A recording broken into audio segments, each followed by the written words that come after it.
अस्सलाम वालेकुम। 600 ग्राम टमाटर है, 1 इंच की मेरे पास लहसुन की गट्ठी थी और 1 से 1.5 इंच की लहसुन की गट्ठी थी और 1 से 1.5 इंच का अदरक का पीस था।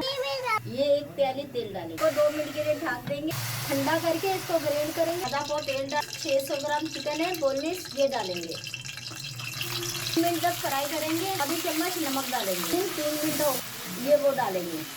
ये 1 चम्मच कुटी हुई मिर्च डालेंगे, आधी चम्मच काली मिर्च डालेंगे, 1 चम्मच खोपरा डालेंगे, आधी चम्मच कुटा हुआ जीरा, 1 चम्मच कुटा हुआ धनिया, आधी चम्मच कुटी हुई मिर्च सफेद वाली। तमाम चीजों को मिक्स करेंगे।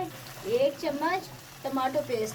ढक्कन ढक के पकाएंगे 5 मिनट। 6 चम्मच बड़े वाले नाजरीन 2 मिनट तक पकाएंगे। 4 चम्मच मेरे पास करीम है, ये डालेंगे। साथ 2 मिनट पकाएंगे, चूल्हा बंद कर देंगे। थोड़ी सी अदरक डालेंगे कटी हुई। चिकन मखनी हांडी तैयार हो गई है। आप जरूर ट्राई कीजिएगा। एक नई वीडियो के साथ फिर मिलेंगे।